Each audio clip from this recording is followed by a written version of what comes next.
What's up, everybody? Tuesday, October the 5th. Joe Ferrari, Igor Henriquez, Rock DeSona, and Brandon Graham. Guys, we're going to do a recap of the week that was in week 4. So we're going to start off at top of the slate here. I have my Tennessee Titans taking the L against the Jets. And I'd be lying if I said I didn't warn you guys about this one. I was all over it on the spread.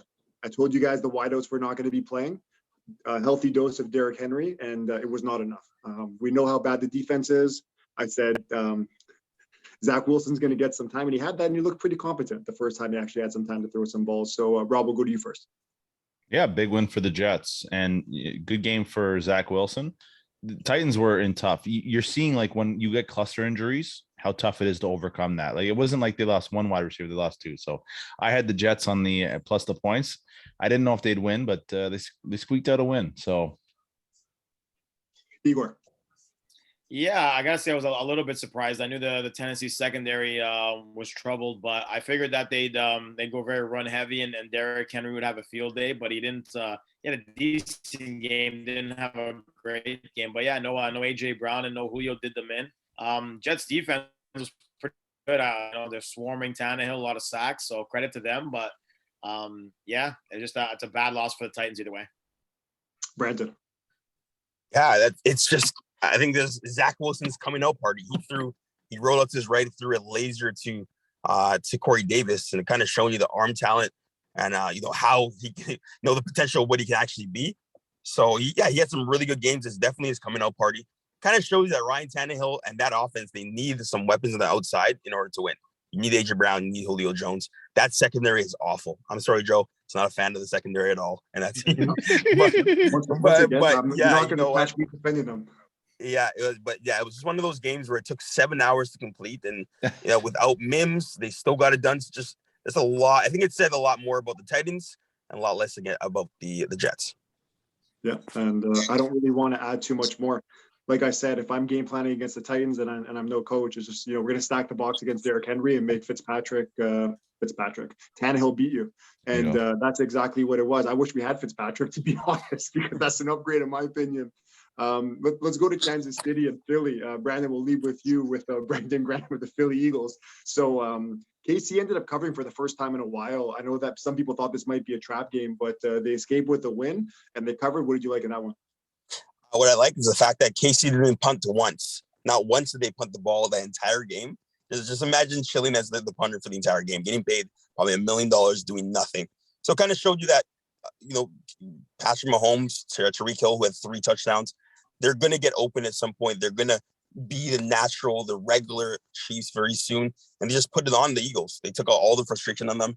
That offense was cooking all cylinders. The defense was great, was decent for, the most part. Nick Sirianni he's trying to beat them off of field goals. You cannot beat the Chiefs off field goals.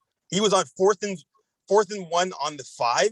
And he went for a field. Look, what is this guy doing? I don't know if you just didn't know who he was playing, but you cannot beat the Chiefs off field goals. And that's exactly what happened. They lost to the Chiefs and got dominated.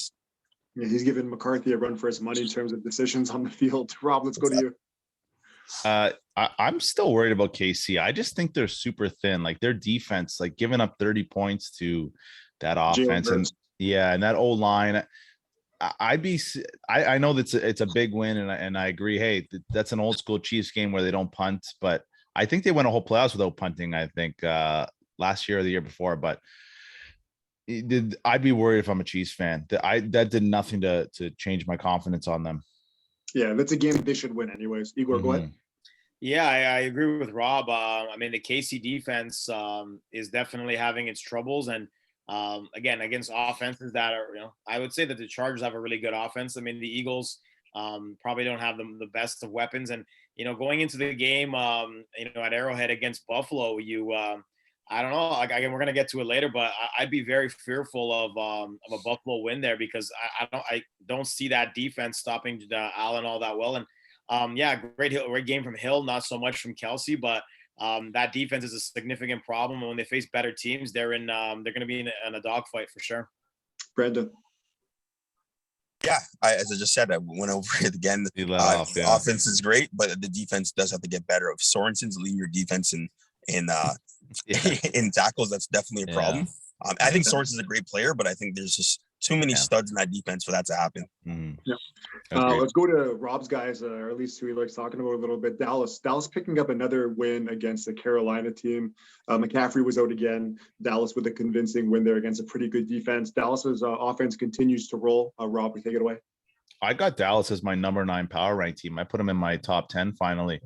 I'm going to give them respect. I'm surprised. I thought they were going to struggle this year. I thought Washington was going to win the division, but Dak is just, he's making me a believer. I know they're going to have a bad stretch. It's just what Dallas does, but I think we're not giving them enough credit, and their defense looks really good. Leighton Vander Esch, I mean, when he plays, they're good linebackers. You got Micah Parsons there. Micah Parsons been amazing, yeah. Yeah, so and he dropped a lot in the draft. I was kind of hoping the Broncos would grab him, but they're like good on Dallas. I don't know how long they're going to stay in the top 10, but they're a top 10 team right now, in my opinion. Igor. Yeah, now talking about the Dallas linebackers, they just released Jalen Smith about 4 or 5 hours ago, which was a very unexpected situation. I can see Joey's face is already stunned by that move. You know what? He was, he was number 2 in tackles. He was probably one of the better defenders, but again, it was an atrocious defense, so I don't know how much you could take from that. Again, very run-heavy offense. I think they did a great job. With Zeke Elliott and Tony Pollard. The receiving hasn't been, CD and Cooper have had off games here and there, but a very run-heavy offense, and they're doing quite well. And against the Giants, you'd have to probably think they're going to get another W in Week 5. So they're rolling. So they probably deserve that top 10 ranking in Rob's power rankings. Brandon. Yeah, I think the Dallas Cowboys are good. I think they're actually legitimate. I usually am always against the Dallas Cowboys. I never bet on them, never just rely on them at all. I think they're good. I think Dak has got a groove. Kellen Moore is actually calling really good plays. Something that's going to go unnoticed. He's going to be a head coach very soon. Kellen Moore out of Boise State and playing obviously for the Cowboys. He's calling great plays. They're getting the ball into Amari Cooper's hands. They're have balanced run attack. Offense is looking great. Micah Parsons out of Penn State is a beast. Of course, Vander Esch is playing well. Jalen Smith, they don't need Jalen Smith, right? That's a lot of money off the table, and I think that's something that's definitely really good. But Sam Darnold, he's leading the league in rushing touchdowns right now, especially as a quarterback. This is the most he's been unleashed. It just shows you as soon as you get out of New York with the Jets, you become a good player, become confident again. But yeah, one of those games. I think Dallas is actually a good team, and they should roll for the next few games, and they'll win that division easily. And you only potentially see them going to semis, the NFC Championship. We'll see down the line. Jalen Smith, I'm really surprised to give that face to because I remember him and one of my close friends is a Jags fan, funny enough. There's a linebacker there, Miles Jack, right? Those two guys came in together. I want to say the same draft. I want to say they both came off like ACL injuries or something, and they're both incredible linebackers. Just kind of slipped. And they've only been in the league, I want to say, for maybe like 5 or so years. After week 4, something must have come up, not salary. You don't cut a guy after week 4 for salary reasons. I'll look into that a bit later. Rob, let's go to you only because you had the Giants also covering and ended up winning against the New Orleans team. And I'm happy that happened because that was one of the survivor picks that was, a lot more guys that went out on. I love that pick there against the spread. You talked about it, how dogs are, the underplay there when they're 0-3, and they came to play and they kind of got lucky to score the touchdown in overtime. Go ahead. Yeah, I think just like with the Jets, we kind of forget that there's a lot of pride that goes with these guys. These are professional athletes. There's a lot of male machismo, like alpha male dominant, and like the Jets losing, I think like 27-0 to Denver, and the Giants are a little bit better than we want to give them credit for. When that offense is going, they're going to be a really good team because their defense is good. It's just I don't really trust Daniel Jones. He fumbles too much and he's inconsistent. But when that offense is on, they're going to have games where they're going to stun some teams because they are, I believe, a pretty well-coached team and a good defense. And I was worried about the atmosphere in New Orleans, but they came up with a big win. And pat myself on the back on that call. Yeah, their wideouts are pretty solid too. They're all very quick. And the Florida wideout, I'm drawing a blank on his name, Brandon. There's Tony. Yeah, he had a pretty decent year. I think he had like 6-7 yards. He's getting the swing of things. And obviously with Saquon, they've had, tight ends there for a while, just at the quarterback position. So Brandon, go ahead. Yeah, I think Daniel Jones, Jason Garrett actually dialed up a pretty good game plan. They got Saquon out, in the split. They got him out wide, and you should put Saquon. If you have a really good running back like a Saquon, Alvin Kamara, put them out wide, let them run a few routes. They're great route runners too. And, Saquon played great. The defense actually played decently. I think when's the last time you can say that about a New York Giants defense? But yeah, they got the win. Was there. Yeah, exactly. They still missed a lot of tackles. Of course, we saw Taysom Hill's run and so on and so forth. But yeah, that great weekend for New York teams. That's the first time we had to say that in about 5 years. So yeah, think about it. Yeah, Daniel Jones, I think it's one of his best games as a pro. And it just matters. Like if Jason Garrett dials up a good game plan, they can stay there. They can surprise teams. And I wish I bet on them. Igor. Yeah, I mean, I give the Giants full credit. They're starting to get some chemistry with Jones and Kenny Golladay as well. I'm more a little bit concerned about the Saints because it's been really Jekyll and Hyde. After they come off a good win against New England, they tend to again drop the ball against the Giants. It's very hard to get a grip on what they are in the season now. They're at 2-2. What's the read? And they tend to bounce back after really bad performances, but a very Jekyll and Hyde type team where you just don't know what you're going to get out of them. So I think I'm more concerned on the Saints side of things than I am on the Giants right now. All right, Cleveland and Minnesota, and I'll just quickly go here. So Cleveland's defense showed up to play. Baker Mayfield still didn't have a solid game. It seems like he never does. I heard someone say Baker's best chance getting in the Hall of Fame is if nobody ever watches his games and just looks at his stats. And I thought that was a pretty good and accurate clip there. But it's so true. So Flash Garrett had another big game. He always does. That defense is scary. And Minnesota has some weapons. We know that. But they held them, I believe it was like a 14-7 game or something like that. Yeah, low scoring. Snooze fest. Yeah, Igor, you take it away. Go first. It's funny that you mentioned Garrett because I think I saw on the way home today that as soon as he basically he didn't have the sleeves, he got drug tested the next day, so he cracked a joke about that. But the Cleveland defense came to play. Very bad game from Kirk Cousins. Usually he doesn't have these type of stinkers, but it was pretty bad in that respect. I was expecting much higher scoring game. There's a lot of weapons on both sides of the ball, but credit to the defenses. They made it a very defensive struggle, and Cleveland just keeps on rolling. So you kind of like what you saw from the defense, and if the ball's in Baker's hands, I don't know how much I trust it, but Kareem Hunt, Nick Chubb, keep running the ball. OBJ's bound to do something before he gets injured, so. Good job for Cleveland. Brandon. Yeah, they're going to trunt you to death, right? They're going to give the ball to Kareem Hunt and of course Chubb right there, Nick Chubb, right? But Baker, for some reason, he's just not able to play with Odell Beckham. He's like overthrowing, underthrowing. He's not leading him correctly. Like there are a few plays where he should have had OBJ probably for a touchdown, for a big gain, but he's just not on the same page with him at all, right? So kind of shows you that he's struggled the past few games. The past few games have been with OBJ in the mix, so could be an intimidation. Who really knows, right? But that Minnesota, they're just a very boring. They're just there. They're just there. The Minnesota Vikings are just there. Adam Thielen is gonna score touchdowns. Defense going to play decent every now and then, but it's about Kirk Cousins. Is he going to show up? And they're just there. Like they're not going to be good enough to make it far in the playoffs, and they're just there. They're just a treadmill team, like the Portland Trailblazers. So it's just one of those times we'll have good games, then we'll obviously not have good games, and it all starts with Coach Zimmer and Kirk Cousins. So yeah, really a snooze fest of the game. I expected a lot more, and it's pretty disappointing. Yeah, like obviously you started talking about their wideouts, and even obviously Jefferson and Dalvin Cook. They have the weapons. It's just if, like you said, if Cousins isn't on his game, it's going to be a long night for them. But I guess it's kind of tough to have a good game if you're running for your life the entire game like he was. Rob, go ahead. Cleveland's roster is incredible. I have them at 7 in the power rankings. The only reason they're that low is because Baker is the only quarterback in the top 10 that I don't believe is a top 10 quarterback. Like I'm waiting just because I argue with people because they're telling me how great Baker is, and I'm just waiting. Like this is a perfect situation where he has an elite roster, elite everything, and he's still barely winning these games. Like this is just a testament to he is not that good of a quarterback. He's a middle to below average quarterback that needs good pieces. This is with an elite roster. This is maybe, if not the best roster, second best, third best. And he's squeaking out wins against Minnesota. It's just a testament to the limitations of Baker Mayfield. Yeah, I kind of always relate this to like shooting in basketball. Like there's a lot of guys that can shoot, when they leave them wide open, but when that pressure's there and someone's guarding you, say when you're throwing a ball in football, it's like he makes the throws. Like he has a good arm, he throws a good ball. It's just when he's under pressure and hitting his receivers. And Brandon, you talked about it with OBJ. Like last year when they went on that run, it was when he tore his ACL. That's when they were best. They transformed to a different team. He's back.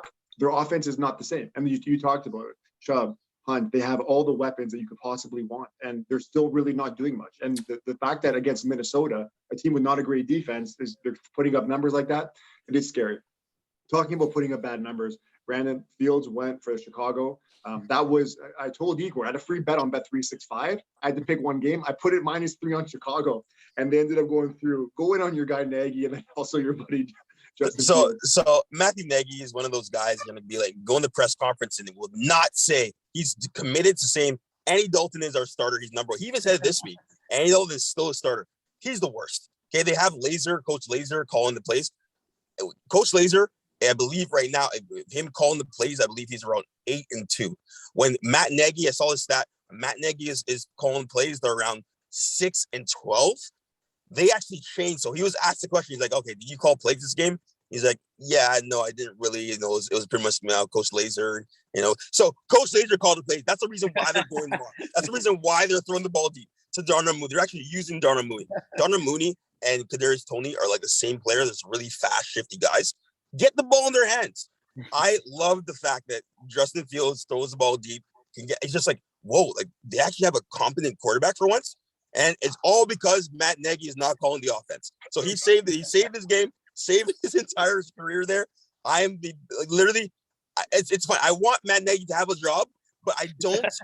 I just don't want. I don't want to see him to win. But with Justin Fields at the helm, I'll give him that. He's a great player. He played well. He played well against these these Lions are just I'm sorry. Just a sad game altogether. It's not the Lions. Sorry, just a sad game. And I'm just going to focus on Chicago. Whenever Coach Laser is calling the play, they're going to be fine. If Matt Nagy takes the playbook and he's going to take credit for it this week, if he says, oh, yeah, we did a good game plan. I called it. If he takes credit and he goes back to calling the plays, done. Comedy for the rest of the year. Worse than Urban Meyer. All right. The possessed demon, Brandon Graham's done on that one. I was going to say, it's funny because he's going to save his job by actually doing nothing, right? By really not calling any plays.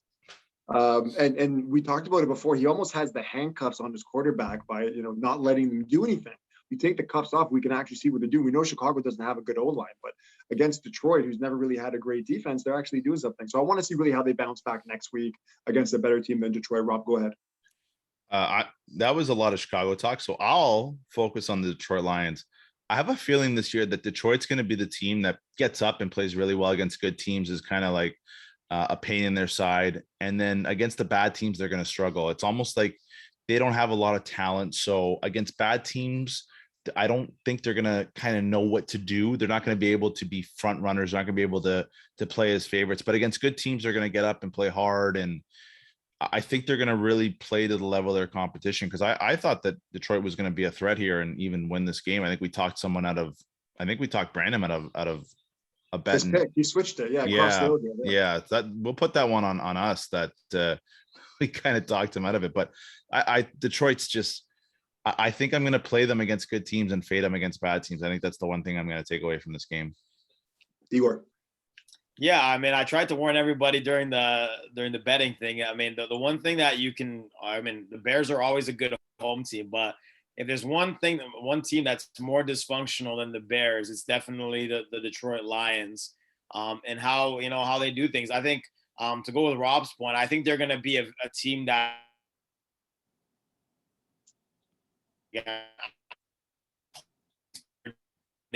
on the road. Can you guys hear him? I can't hear him. Igor, we're gonna have to get closer to your router, Brandon. You're already situation. Oh. Igor, you're gonna have to get closer to the router. You cut out completely. Yeah, that's fine. Let me call an audible and get close to the router out here. It's all good. What else?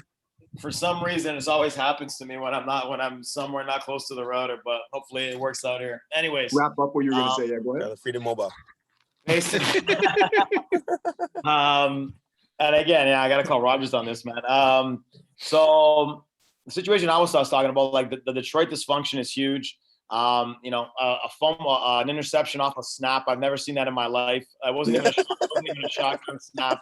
I've never seen that in my life. If there's anything that can go wrong with a team, it'd be the Detroit Lions. And that's why I was so confident to take Chicago, because it's just, again, if Detroit isn't at home, to me, they're going to be a disaster zone. And that's exactly what happened. It doesn't matter who they're facing.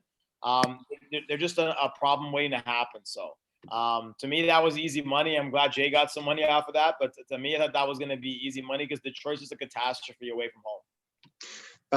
Next game, I don't really want to spend too much time on it. It was Buffalo against Houston. And for the second week in a row, I think I didn't guarantee it, but I hinted at a shutout.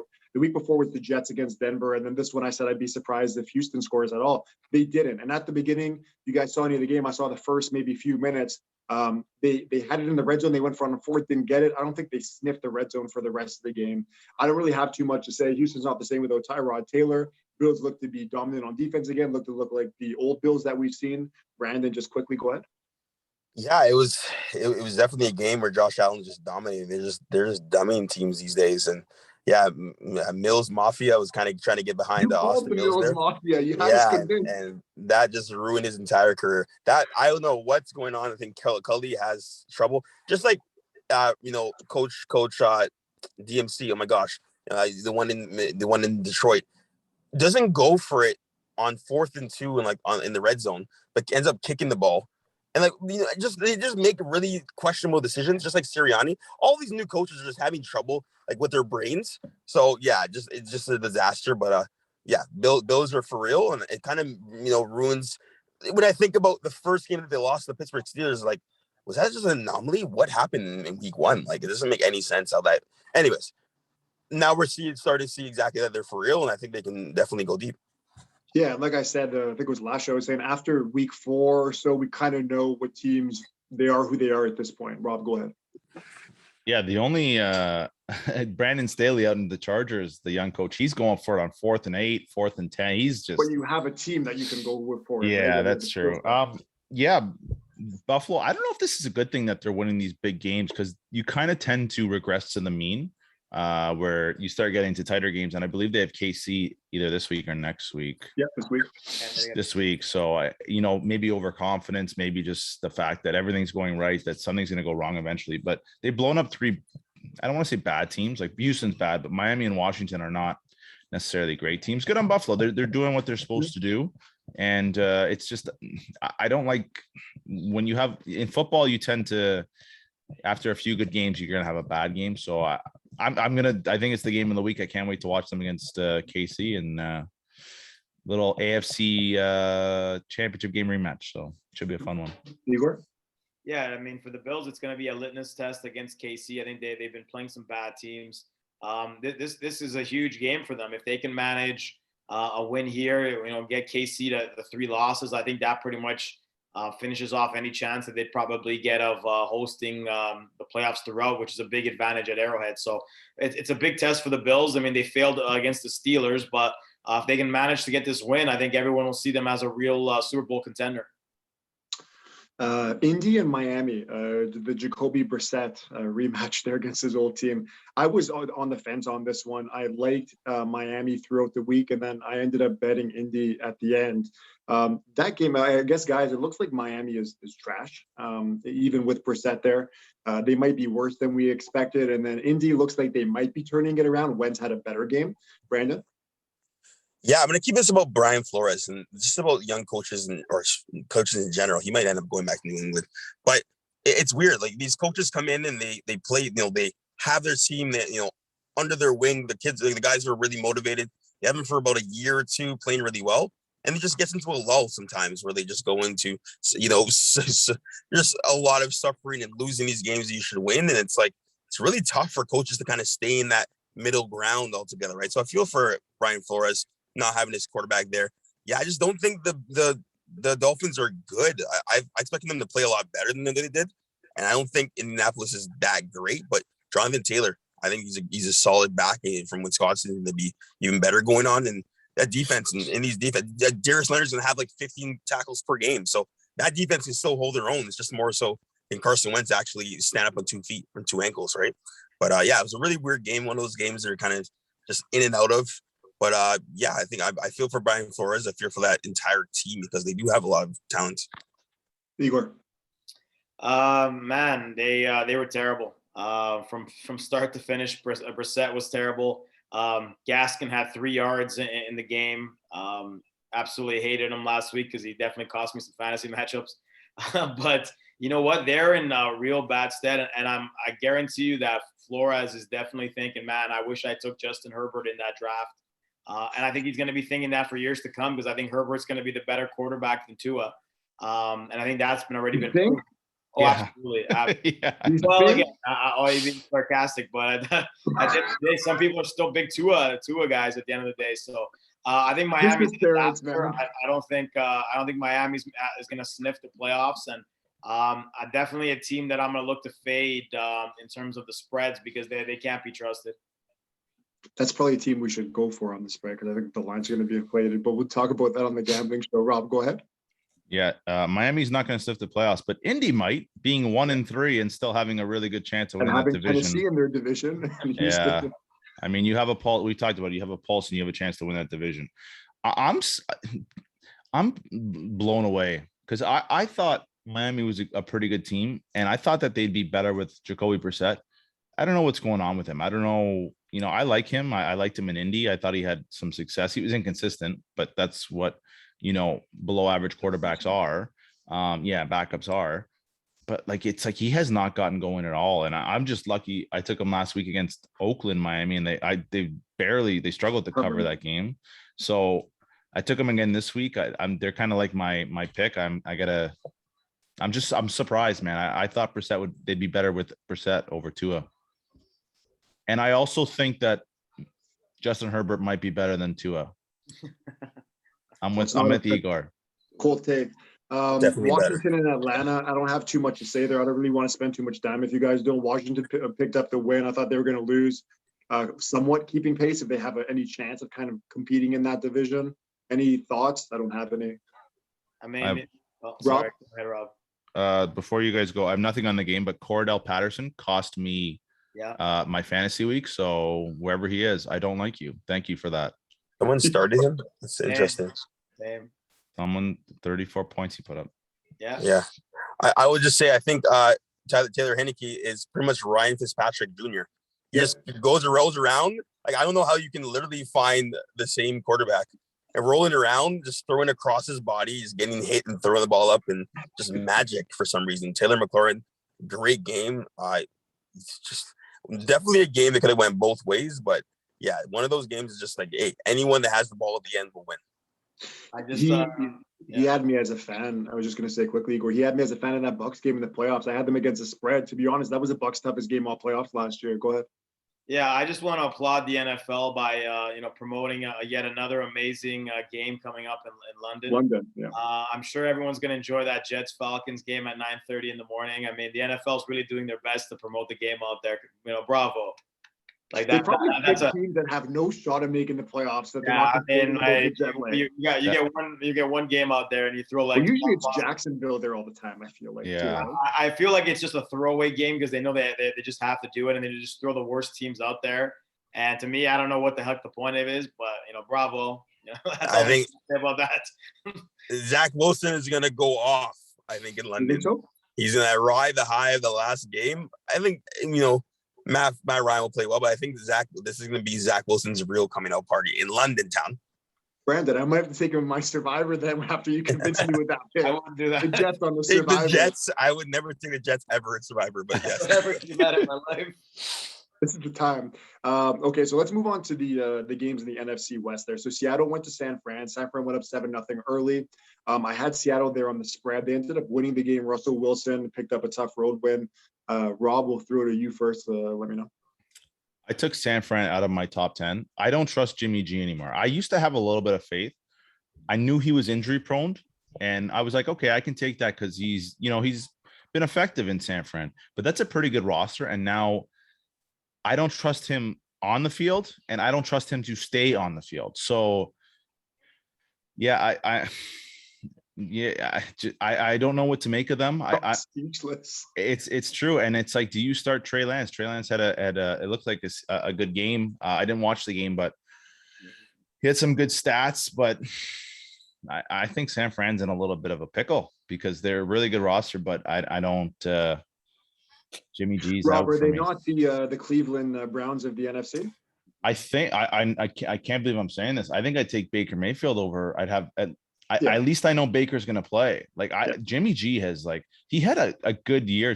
Igor's stirring over there. Can't wait to chomping at the bit.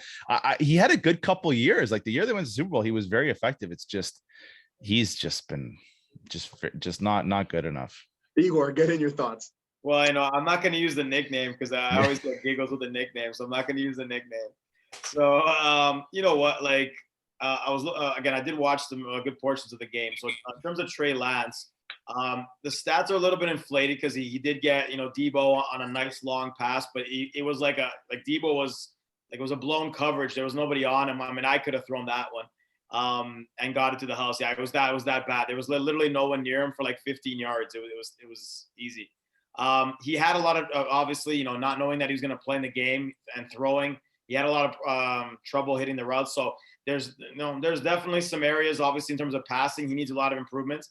They're in trouble. Again, rookie quarterbacks, as you saw, like the majority of them struggle. I think Trey's gonna struggle, and the defense is gonna have to hold them in.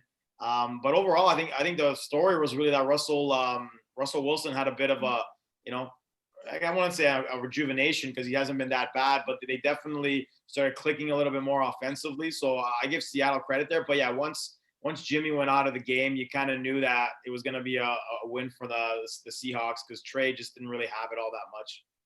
Brandon. Yeah, well, those 49ers are going to be the worst team in that division. They're not making the playoffs. They're already dropping these games. So much talent, but they're just not as good as the Rams, Cardinals, or the Seahawks. It could have been one of those games where the Jimmy G plays and plays admirably well. They have a chance to kind of catch up to that division. But yeah, Kyle Shanahan can only do so much, and the guys have to be healthy. That defense still has to play a lot better too. I thought Fred Warner probably is one of his worst. He had played decently, but I think he should have played a lot better. That secondary is getting kind of abused as well too. So yeah, one of those games where it was kind of a letdown game from the 49ers. They got to win at home. You can't drop these games at home at all. So this is going to be an uphill battle for them for the foreseeable future. All right, guys, let's move on to the team that I picked to win the NFC West, the Arizona Cardinals. Am I making you guys a believer yet? A big win over my Super Bowl pick, the LA Rams on the road, 37-20. Kyler Murray now is the favorite to win the MVP. Brandon, let's hear it. Yeah, I think you made me a believer, man. I was always a believer. I've been watching this kid since he was in high school, Allen High School. But I think Kyler Murray has the Russell Wilson MVP award. First 4 games, MVP. It's gonna just drop very soon. I'm telling you right now, it's coming. It's coming. But yeah, no, he spread the ball. Right, AJ Green. How no one picked up AJ Green in free agency is beyond me. That team is almost like just under a super team. The defense is playing really. Isaiah Simmons is flying around the ball. Buda Baker, Chandler Jones, J.J. Watt. Like, they have guys around the board at every position. Murphy as well too is a great safety as well too. They just have guys, and I don't think I've ever seen Cliff Kingsbury look at the field ever. He's always looking down or looking at his plays. But he's one of those guys that just he goes out there, he calls it. He just says, "Hey, Kyler, run around a bit and find Randall Moore, or run around and find AJ Green, run around and find DeAndre Hopkins." Like, just have guys around the board, and a lot of these receivers could be number ones in other systems. So yeah, it's just one of those. Yep, Kyler Murray's definitely winning the Russell Wilson MVP so far of the early season. Who knows if he'll sustain that for the rest of the year? I doubt it, but I hope he does. Rob, we'll go to you. Completely agree with everything Brandon said. I still have Arizona, and I said I think they're too low a few weeks ago. I have them number 5 in my power rankings. I still have the Rams at 2. I still think the Rams are the better team. I think that was a really, really, really bad spot for the Rams. Coming off that huge win. Their big game was against Tampa the week before. That was their statement. I think they were kind of a little bit flat. But Arizona, I'm kind of with Brandon where I think they're going to be really hot. I think they're going to tail off just a touch, but they are a very good team. And any other division, I might have them winning, especially in the NFC. In this division, it's just, I still think the Rams might be the front runners, but really impressive. And I think I got to start watching more games. They're a fun team. Igor. Yeah, I agree with Rob. I think it was a classic letdown spot after that big win against Tampa. The defense getting mauled for 37 points was probably the biggest surprise. I thought, and it wasn't even like DeAndre Hopkins got really taken care of by Jalen Ramsey. It wasn't even that them getting gashed there. But yeah, Kyler's making plays, AJ Green and so forth. It was just a really bad performance overall. There was no McVay celebrations anywhere. It was a classic letdown spot. I think they'll be fine. But yeah, the Cardinals are for real. And I'm with Joey. I think that Kyler's going to be an MVP candidate. For me personally, I got him a lot in fantasy. I'll take that as well. The better he does, the better I get to do in fantasy. So I think the Cardinals are for real, and they have both sides of the ball are clicking at the right time. Yeah, no, it's not even Kyler so much. It was just like I said, like when we did that show, and I might have to repost that segment before they ended up finishing first. It was just I looked at the roster. I've always been a big AJ Green guy. It's really just been injuries for him. JJ Watt, the same thing. Their defense I liked, and it was just, to be honest, it was too much weapons. And I said, if they can stay healthy, I think that they can do it. Now, like Brandon said, it's 4 weeks in, and health is the biggest thing. But that's something we're going to pay attention to. Can I just want to say something about Kyler Murray. I think he's the best warm weather quarterback when he's really on. As soon as he goes to New York on the Meadowlands when it's cold in November, it's a wrap. I'm telling you, happened last year. So hey, Igor, you have him in fantasy. I guarantee you, once the weather gets colder, his play drops and the entire team's play drops. So enjoy it while you can. Yeah, but remember that shoulder injury was the thing. If he can stay healthy, and then that's a big if, you will see. Brandon, where would you put him quarterback rankings and arm talent, like as a quarterback, not even looking at the team? Where would you put him? Top 5? I would, and top 5's top 5's tough for everything. I would probably say top 8. I think top 5 is definitely a little bit too early for Kyler Murray. He's a great player. Still very young, still really mobile, but him sitting back in the pocket and getting the ball out quick still has a lot to do there, right? We can go give our rankings later on, but of course you got Aaron in there. Of course you got Russell in there. You probably even have to put Matt Stafford in there as well too, as one of the better ones. But yeah, I'm not putting them top 5 right now. All right. Everybody went around here. Just like Rob, you said something. Everybody did this one, right? Move on. Aaron Rodgers ended up taking care of the Pittsburgh Steelers. We just keep nailing more nails in the coffin for Big Ben and those Steelers. Pittsburgh went up early, didn't really do too much after. Igor, we'll go to you. Yeah, I mean, I think the Steelers are a catastrophe. I think, even though, it's a tough game in Lambeau and so forth, they just don't have, like, Ben's pretty much done, in my opinion. He just doesn't have the mobility. He just doesn't have the fluidity anymore. And, he had, he didn't have Claypool, had pretty much all the rest of the weapons. They didn't do a ton. And, I mean, I have zero confidence in them being able to make any kind of surge for any playoff spot or anything like that. It's, they've, since that great start last season, they've really dropped off significantly. I think that Buffalo win was an absolute mirage, and they're in a heck of a lot of trouble. Rob, I called that game the Underachiever Bowl because over the last 10 years with those franchises and those quarterbacks, the fact that I think they went to one Super Bowl each, it was against each other. So the only reason they won was because one of them had to. Mm-hmm. And so I think that those two teams are going to look back over this last like 10, 12-year stretch and say, I think we could have done more. I know the Steelers had a lot of success from 2005 to 2010, I believe. But it's like they wasted a lot of good talent. And yeah, the Pittsburgh O-line is a disaster. Ever since they lost Mike Munchak, you can tell me O-line, coaching doesn't matter. As soon as he leaves, all of a sudden Denver becomes an elite O-line and Pittsburgh can't block anybody. It's just that Pittsburgh's window's done, and Green Bay was, good win. Not the expected win, right? Yes, exactly. There's not much to say about Green Bay. Brandon? Yeah, it's like once Marcus Pouncey is like gone, it's that O-line is just awful. Like Ben has no time to even throw the ball, right? So it's really sad. It's really I really respect Mike Tomlin. I respect Ben Roethlisberger. I respect what they've done and in that frame. time frame they've had. But once again, how can we be sure that it can still be sustained? I just point back that game. I think the Green Bay Packers are a really solid team. I think that they can go pretty far. And once again, they always find new ways to lose the NFC Championship game. But I hope, with Aaron Rodgers' new hair, everything, that it's this is definitely a year. But yeah, looking back at the Steelers, though, just assessment there, you can't really go to Dwayne Haskins. He's not good enough. They still have talent. You have Juju Smith-Schuster. You have Deontay Johnson's a great outside receiver. Chase Claypool, the tight end position can get a little bit better. Najee Harrison to run the ball. Like, you have talent around the board. Defense is the one thing that definitely needs to be improved. And Ben has got to be unafraid of throwing interceptions. He's throwing guys. He's overthrowing. He's underthrowing. He's just taking sacks. Like, he's scared of getting hit. And then when that continues, it's not going to be a good deal at all. So.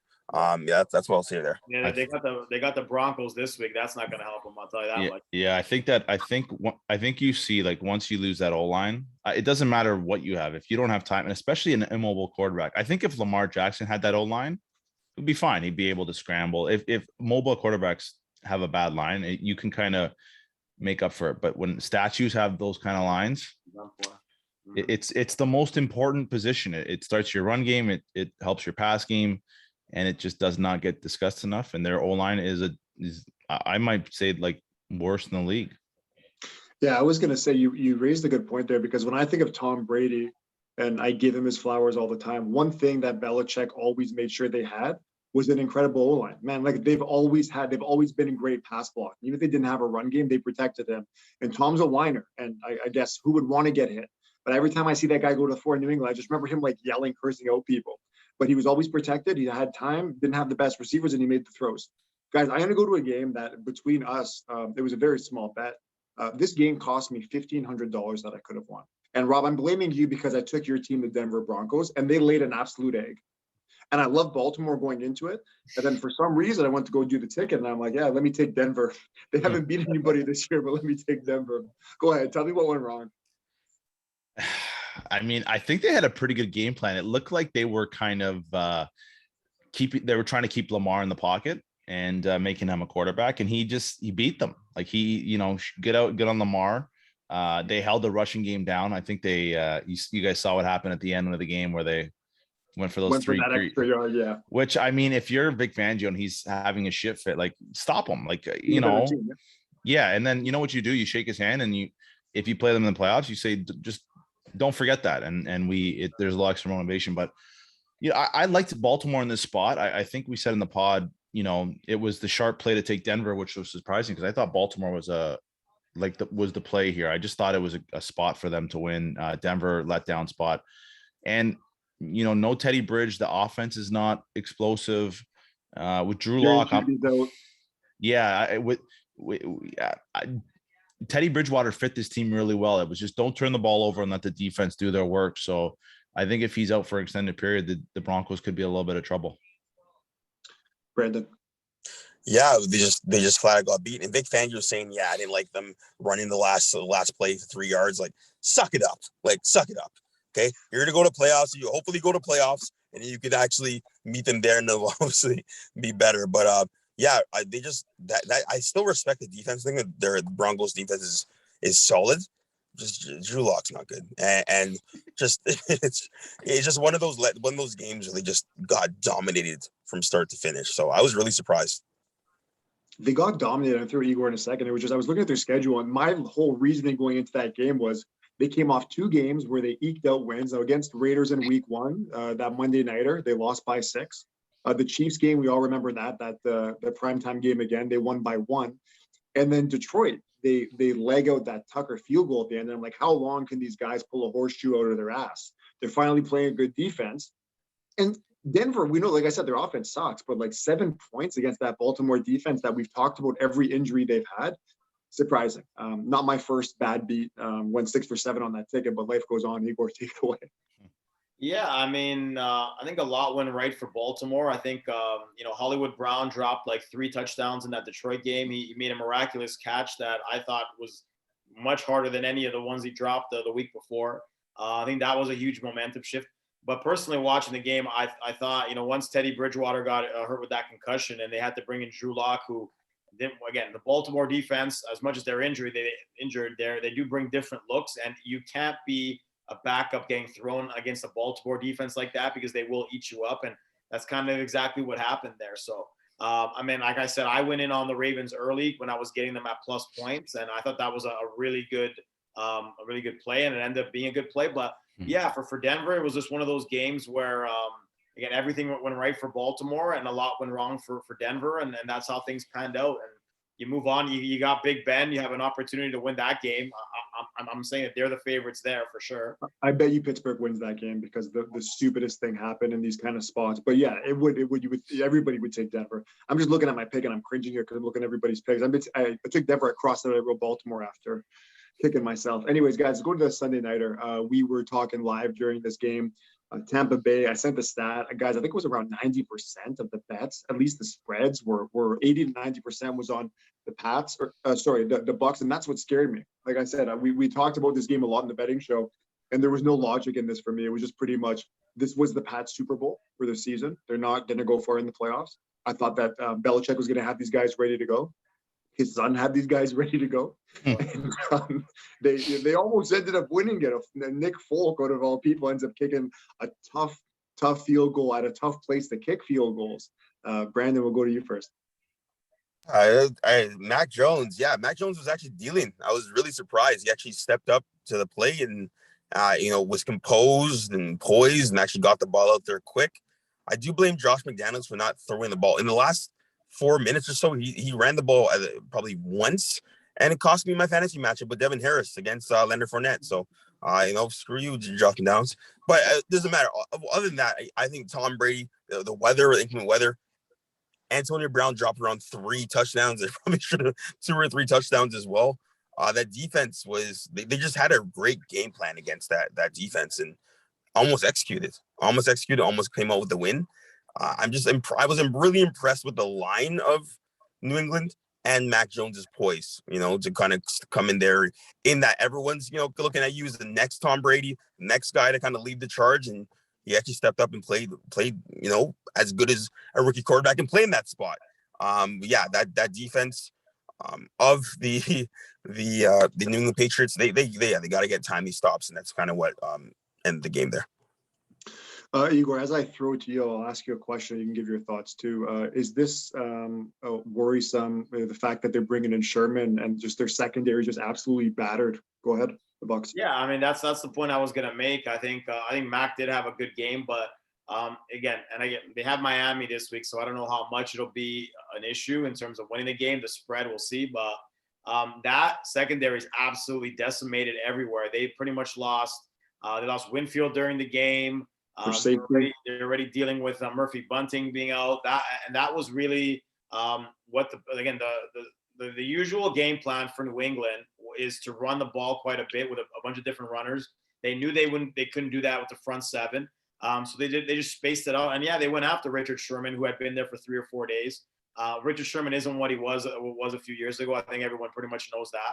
I was surprised, obviously. I thought that Tampa would win handily, but they didn't. The weather played a role. And Belichick did a really good job with different defensive game plans. And they mentioned it during the actual game where when Brady faces coaches that have coached him before, like Flores and other guys like Matt Patricia and so forth, they tend to have really good game plans, and he tends to struggle in some of those games. Now, a lot of it, again, not having Gronkowski in terms of the blocking element and also as a safety valve, that played a role. But he not even a single touchdown. So he was definitely a nervous game for him. And they were probably lucky to come out with a win. I don't in that weather, 56-yard field goal. I don't know what the percentages are that he hits that, but again, it was a surprising game. I didn't think it would go down to the wire, but full credit to Bill for having a solid game plan against Brady. Rob. Well, I guess it's something to do with at practice, you get to see what works against the guy and what doesn't. And with a guy like Tom Brady, it's not like you know what you're going to get out of him. You're just going to have an accurate quarterback, and it's not like he's going to create stuff like a scrambling quarterback would. I thought the officiating was really poor. I thought that Tampa got I bet on Tampa, so I'm going to be biased on this, but I thought there were a lot of bad calls. I thought it was a poorly officiated game. Bill Belichick, like that's all you give him at the end. Like he couldn't, like Josh McDaniels hugs Brady, kisses him, like thanks him basically, and Bill Belichick is like, hey, good game, and runs off. Are we surprised? I am. Like, I'm not. You know what? It's just this ego of like he just hates Tom because like Tom, like Tom's getting credit that Bill thinks he deserves. That's what I think this is all about. I took a few things from the press conference. Nobody asked Bill Belichick about that field goal, what Igor was talking about. If you're an interviewer there or one of the media, the second question after Tom Brady is, why didn't you think of going for it? Why didn't you kick it? But everybody is terrified to ask this guy hard questions. And he doesn't say anything, which made me think of Cam Newton. When all these Cam Newton stories came out, and it's like, you can't squeeze anything out of this guy in a press conference, but now all these stories about Cam Newton leaking about, the vaccine and all this and the problems, and then they cut him. And it was like, they did it. They released, nothing gets out of New England, and they released all of it just so they could cut him without any like bad, like pushback or like, it's just, it's just so greasy in my opinion. And Bill, I think he had a bad day in terms of that. I think Tom deserved more. And I guess I was wrong about the New England fans cheering for Tampa. I guess I'll take that. They did a little bit. At the beginning. I'll take the L on that. I'm surprised they didn't stop the game when he broke the record. That also blew me away.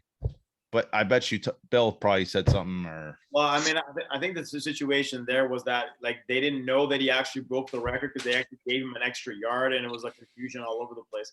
I just want to get to one thing on Bill there and about the whole New England news. I think it just came out today about I remember a few years ago that whole Malcolm Butler benching in the Super Bowl against the Eagles. Yeah, it came out I think today that it was some kind of argument with Matt Patricia. And that's why they benched him the entire game. That never happens. And again, to a Pro Bowl corner in the biggest game of the year, I don't care if he punches Patricia in the face. Like, you start him in that game and you leave that for later. Again, Nick Foles goes off for like 400 yards while Malcolm Butler's on the sidelines. To me, that says that Bill is much pride. A little bit of an egotist in that situation because, so what that the guy disagrees with the defensive coordinator? You don't bench him for the biggest game of the year, knowing he's your best cornerback and having to watch Eric Rowe. I'm super bitter about that because that should have been another ring for Brady. It was his best Super Bowl, and they completely screwed the pooch on it. And I'm still pissed about it this day because I'm watching Eric Rowe and these rookie guys get destroyed by Nick Foles. But Bill, that's just the way Bill is. Bill does stuff that other guys don't do. And there was reports that he went to talk to Brady after the game away from the cameras, which is fine. But Bill is just in another little world at times too. So that was the same year when there was the big power struggle with Robert Kraft, Bill Belichick, Tom Brady, and Jimmy Garoppolo. And there are wide reports that Bill Belichick did not coach in that Super Bowl, that he basically threw Tom to the wolves, as in like, call your own shit. Yeah, do your own thing. And there was a moment where you see Tom see Bill, they put his heads down and they kind of dodge each other. So the guy's a total egotist. Like, and that's like we've said, that's male sports, male egos. And that's what kind of I think is this is all about, is that it's just the ego and it's like dividing the credit. And that's what killed this. That's what the part of why Tom left. The same thing with him and Parcells. Remember, they had an actual special come out because they hated each other. They were like best friends. They kind of hated each other after that. Him and Saban, kind of being friends as well too. But there's a report. I remember even Rob Gronkowski kind of hinted towards the fact that Tom Brady was being treated like a 20-year-old by Bill Belichick when he was like close to 40. So yeah, it's just the system he has there in New England. Unfortunately, as he said, he was really lucky to have Tom. I don't think Belichick wins another ring without Tom. I don't think he's good. It's not that he's not good enough. It's just like he doesn't have the pieces. Nor are there guys that want to play in that system with a guy that's going to want that much credit and whatnot. Like, I don't know if I can see an Aaron Rodgers going to play in Lambeau. I'm sorry. Like, it's just not going to happen, right? So Yeah, he's a narcissist. Him and his son having that big mullet must be a narcissist.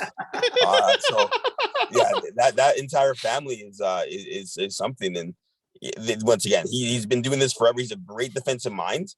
But I'm all these reports that come out about him, I'm not surprised though. There is nothing that breaks up dynasties and good teams more than ego. It kills almost every dynasty, and it's because men just we desire that credit. And think about all these great dynasties, the Bulls, the Warriors, you can see in New England in that documentary, right? Like there's all, yeah, you're right. Yeah. I was going to say the Pats kind of remind me a little bit of the basketball version of the Spurs, right? Like just a good coach. Now Popovich doesn't really give too much in interviews either, and just more of a system. But yeah, I was going to say like Belichick, I wasn't surprised at all. I knew that he was going to be bitter about it. He reminds me of like a grumpy old man that just comes in and is like, get off my lawn. That's a great comparison, by the way. His interview quotes are golden. I gotta say that Bill's post game stuff is like those stuff of legends because he's just so like. But at least Popovich is respectful. I want to say like at first he was grumpy. He's come around a little bit. No, he's not. No, yeah, Popovich is the most savage reporter. Yeah, he's got some bad ones even more savage than Belichick. Popovich be like, you guys get paid to ask these questions. That's a question. He looks around and he's like, that's your question? Yeah, he embarrasses people. I watch a lot. I literally would only watch Spurs post game just to hear what he has to say. But I remember the sideline reporters. Who was the guy that passed away? I'm drawing a blank on him. Oh my gosh. The guy in the suit. Greg Sager. Yeah, I feel like Sager, once he got sick, and because he would do a lot of those interviews, he opened up a little bit more. And now there's a lot of females that do the interviews. He doesn't give them that same kind of BS. But let's move on with that one. That was a good segment. Last game of the week was the Monday nighter. We saw it yesterday. The Raiders are no longer unbeaten. Justin Herbert had another big game, and the Chargers defense looks incredible. Bosa picked up his 50th sack. We've been talking about him a little bit. How much do you guys have faith in the Chargers this year? Brandon, we'll go to you. Yeah, I think Justin Herbert is now realizing that, hey, your arm comes second. He's trusting his eyes a lot more. It's about your mind versus a quarterback. So him looking off defenders and doing a lot more of the intellectual things as a quarterback rather than just using his pure arm talent as he did in Oregon and made a lot of mistakes with. He's coming into his. I did not think he would develop this quickly. I did not think, but Brandon Staley's done a great job with that defense. He's done a great job, kind of molding that team. That entire offense is playing ridiculous. The defense is playing well as well too. Derwin James. I trust these Chargers. I don't really know if I can trust them enough to make a deep run in the playoffs, but they're going to be up there, and they're going to be a team that no one wants to play. That's for sure. That's for sure right now. They got Cleveland this week. That's going to be a hell of a game. Igor, we'll go to you. Yeah, the interesting dynamic with playing the game in LA, because there was probably more Raider fans than there were Chargers fans. Because again, obviously the Oakland situation and the LA situation, depending on what year it was. Man, I was super impressed with Herbert. I think he's definitely better than Tua. I think we've already made mention of that. But like he is he's making the right decisions. He's learned a lot from last year. Eckler with a great game. The defense was solid. They really gave Derek Carr in the first half, especially nothing. I think the Raiders were like 3 and out on the first 4 or 5 possessions. They were great, and 2 wins in the division, which is a solid way to go when it comes to potential tiebreakers down the road. They're in real contention to win that division. I don't, they're going to be right there with KC probably at the end. Rob. Yeah, I agree with both of you guys. I did notice, like Brandon was saying, he was holding safeties with his eyes like really well yesterday. I watched a lot of that game. The Chargers, I'm with Igor. I'm not necessarily a lock anymore for KC to win this division. I think by the end of the year, they will be the biggest movers. The only thing holding me back is, again, as a Bronco fan, I've seen this team screw up good situations, and maybe it's a different culture, new coach, but I just always see the Chargers as the team that kind of screws up the good thing. They could never kind of historically, yes, they had Philip Rivers, they didn't do well, but nothing. I think if there's any position at the quarterback that can kind of change that. It could, yeah. I really like Herbert. I've seen it too many times, so they have to show me. Oakland finally looked like Oakland. Derek Carr, he had Henry Ruggs on I believe in the last 3 minutes, and I know because I was watching and I needed him to get some points, and he overthrew Ruggs, and it was just like, all right, this is what Derek Carr is going to be. He's going to have good games, he's going to have bad games. They're going to go through a bad stretch and a good stretch, and I think this is more of what they are. So it was a really revealing game. Chargers are now in my top 10 power rankings, and I think they're going to move. I think they're going to, assuming that they might get cannibalized by that division. I mean, they're going to have 4 more tough games. But I have faith that they should be able to win this division. I love the disrespect. Sorry. Yeah, I was gonna go ahead. I just want to know who's number 1 in Rob's power rankings. I'm just curious. Tampa. I still have Tampa. Still number 1. Okay. Wow. Round out your top 5 first. I just love. Go ahead, Brandon. First. No, go first. Let's hear it. Sorry. I just love the disrespect you have for the Las Vegas Raiders. Like Oakland. I love the disrespect. Sorry. Sorry, it's new. And I gotta say, their defense very impressive. I'm gonna say that. Like they've got a lot of pieces, but I still think they're like a 9-8 team somewhere in there. You guys want my power rankings? Yeah. I got Tampa, then the Rams. I still have the Rams number 2 because I think it was a bad spot and it was only one game. I have KC, Buffalo, Arizona, Green Bay, Cleveland, Baltimore, Dallas, and the Chargers. Chargers to me are ahead of. Guys, I'm so in on the Chargers. I wish I did this earlier. Just placed a Super Bowl bet on them. A very small one, but I placed a Super Bowl bet on them. I got them at 18-1. Yeah, I think the Chargers, to be honest, guys, I think that they have an outside shot. I think they have a pretty decent shot to win this division. They've already beaten KC once. KC's going against Buffalo this week. I know that they're going to have the same schedule, but if you guys didn't know, I'm a big Justin Herbert fan. I was last year. I thought that he, after when Burrow went down, I thought that those guys were neck and neck for offensive rookie of the year. Burrow went down. It was a clean thing. And to Burrow's credit, he's looked incredible after that gruesome injury. But I'm all in on Herbert. We talked about Mike Williams, Keenan Allen. Like, they just have so many weapons. The O-line's pretty decent. They have a new coach that's competent. Derwin James is like a stud. Oh, he had a massive hit yesterday. I saw he's a great player. Yeah. Yeah, guys, any last thoughts as we kind of wrap up the week there? Brandon, I mean, the only thought I have is because we didn't talk much about Jacksonville in that Urban Meyer situation. He might get fired before the next game. I don't know. That's a really rough situation going on with the owner. I don't know what he was thinking in a social media world to be doing that. Everyone's got a camera out. Man, I don't. His wife's calling him buddy. He's in the doghouse like no tomorrow. It's a rough go for Urban Meyer right now. I got to say. Do you guys think he gets let go? I think so. Yeah. Okay, so hold on. There's a prop. I just want to throw it to you guys. We'll go around the horn, and we actually have to get very quickly to the Cincy Jacksonville game, which we missed on the Thursday. But there's a prop that I saw. What happens first? Big Ben gets benched or Urban Meyer gets fired? Big Ben benched. Big Ben benched. They can't fire him. He's brand new. You can't fire him. He will try to get that USC job any way he can. So he will try to get out there. So if he quits, does it count? Yeah, I guess.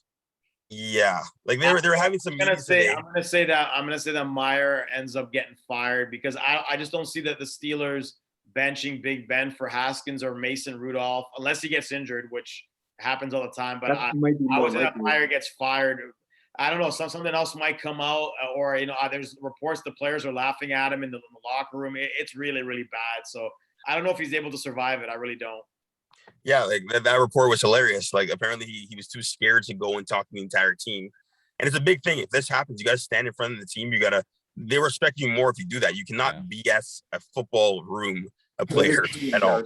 And yeah, apparently he went in there and, he kind of said, hey, I'm sorry. Let's go get the Titans. And apparently he left and then the entire room just started laughing. That is terrible. You've lost the respect of your team. The owner, the fan base, you're putting your fingers in places that should not be. My gosh. That entire story is hilarious. I think it's bad when the Jacksonville Jaguars are laughing at you. Exactly. That's a bad spot. Yeah. But I don't think they can fire him because it just looks so incompetent that you just hired the guy. I said if he had a year or two under his belt, he'd be gone already. But it just you hire a guy in 3 games in, you're going to fire him, and he's guaranteed all that money. I don't. Well, there are reports that he's interested in the USC job. And man, he's made so many blunders already. Like it wasn't even like if you look at all the situations between the reporting like cutting guys because of the vaccine, saying that you want to draft Tony instead of Etienne. He's made so many like bad. He hired that coach that was like had like racist stuff going on. Like he's made so many bad moves that like he's on a very, very like short string. Like I don't know. It's gonna be interesting. Yeah, but think about you as the owner. You just hire this guy and you're going to fire him that quickly. It just shows incompetence in the organization. You almost have to just try to give him every chance to make it work. Think about this, though, with Urban Meyer. He's the coach, of course, that coached the Florida Gators and they had Riley Cooper. They had, Aaron Hernandez.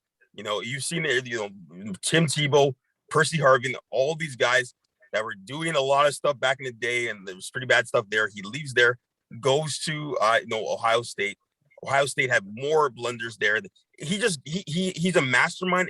He's just staying in college, okay? Because once again, all he does is recruit 5-star athletes and do that. Now he has to look these guys in the face, draft them. They don't. I think it's a little bit too big of a deal for him. Like it's out of his wheelhouse. It's out of his power. He looks stressed out all the time. It looks like he doesn't even like football. It's tough. I've never seen Aaron Hernandez and Tim Tebow mentioned in the same sentence. I was going to say, what did Tebow do that was wrong, Brandon? No, and remember that Florida Gators team that won the championship, and there's Aaron Hernandez in that team. There's Percy Harvin. There's Cam Newton on that team. He's a backup quarterback. Riley Cooper back in the day. Marcus Pouncey. All right, the Pouncey twins. Aaron Hernandez. Who else was on that team? Linebackers there. Did he go to New England? I think. Yeah, linebacker went to New England. That team had Riley Cooper had issues. Aaron Hernandez, that story. Yeah, okay. Marcus Pouncey, these guys were like drug trafficking. Controversy finds him. Bunch of guys bunch of guys that were committing crimes, and then Tim Tebow, who's like, God. Yeah, that's why I was confused. Yeah, go back and watch that. Watch Aaron Hernandez thing. Watch the documentary of that team. Incredible. And Urban Meyer is at the top of it. Did not do anything. He said, "Okay, guys, I'm out. That's what he does. He's always just left the program and gone somewhere else. So he wants a USC job. This is what he does everywhere. He was just say, I'm done, and just go somewhere else." That's why I was with Joey because I was confused. I'm like, what did Tebow do that did I miss Tebow do something? No, they're just all in the Florida Gators. They were all in the Florida Gators, man. Cam Newton was there too, and he was doing some stuff as well. Okay. You are 100% right, but I just don't think the franchise can fire him this quickly. Like, unless he leaves and says, take the money and I'll go to you. He 100% wants that USC job. Everybody should want that USC job. It could be the best job in football right now. Nobody's wanted that job forever. If the team gets obliterated in the next game, I can see him getting fired the next game. If they they're going to beat Tennessee, they're going to beat Tennessee, and that's going to be my pick for them. They're going to beat Tennessee this week. The players are going to come out. Tennessee's trash, anyways. They're going to beat them. Brandon, we'll go to you quickly. Yeah, I'm jumping on Porco and the boys here. Brandon, go to Cincy and the Jags because I know those are your boys. Yeah, I great drives from Joe Burrow. I think Joe Burrow is coming to his own. I actually like their offense. Even without T. Higgins, I like the Bengals offense. The defense, have their ups and downs. I like Von Bell. They have some solid players on that defense as well too. It's just like I thought Trevor Lawrence played decently. I didn't think he played terrible at all. I really like the development of the Bengals and that offense. Jamar Chase is a stud. He's the rookie of the year probably right now if you put it out there. Tyler Boyd played big. Joe, Mixon can run the ball, but it's more about Joe Burrow and his decision making. They brought the same offense he ran at LSU to the Bengals, and it's working well. And you can see the chemistry he has with Jamar Chase already. Imagine if you had Justin Jefferson from LSU as well from that year. They were literally unstoppable. It would have been amazing. But yeah, I'm just a big fan of the offense, and I'm for the first time in about 10 years, I'm excited about Bengals football. Yeah, we know that you didn't even really like them too many times this year, but yeah, they're one of those teams we're learning as the season goes on. They look pretty legit. Rob, talk to us about Trevor Lawrence. Trevor Lawrence, I was talking about the Bengals here. Like, let's talk about the Bengals. Like, Brandon, you should be excited. It's a good team, and I push back on Joe Burrow. Man, he's coming into his own. I don't know where to slot him in terms of quarterbacks, but I would not be surprised if he's a top 6 quarterback by the end of the year. I really like his progression. I think he's got a ton of potential. Ahead of Herbert? Not ahead of Herbert, no. Okay. But he has a chance. No, he does, yeah. his comparisons were Tom Brady coming out, and I hated it. But I'm like, man, the guy's he's a legit player. In terms of the Jags, I mean, Trevor Lawrence, they blow another game that they probably could have won. And again, his decision making, quarterback is about decision making. I know arm matters and legs matter for mobile quarterbacks, but if it's not between, it's a lot here. And his decision making is just awful. And for the first time in his life, he's probably playing where he is not like Urban Meyer. He doesn't have the most talent. And now we're seeing that, when it's not a definitive advantage, he's struggling. Igor. It's a fact. I thought the Bengals did, again, had a rough first half and then got into a situation where they did quite well in the second half. A little concerning with that Mixon injury. Hopefully it's not a long-term injury. So maybe P. Ryan can carry the running game, but overall, again, it was a win that they should have won. Maybe it probably should not have gone down to a last-minute field goal, but so you're going to have those type of games. And I know struggles in the first half, a solid second half, and they got the job done. And a W is a W there. But yeah, there's some definitely some positives to take away from the game. Absolutely, I think Chase has definitely recovered from his bad preseason, and things are looking up. How long is the wideout supposed to be gone, T. Higgins? I think that's week to week. I think it's a week to week. Yeah, it's not a long-term thing, so they'll be good. No. And that's going to wrap it up for this week, guys. We're going to get together hopefully on Saturday, go through the betting, and then preview next week's games with the Rams in Seattle looking like a real primetime game on Thursday. But that'll wrap up this one. Thanks for tuning in, guys, and we'll chat with you on the weekend. Take care.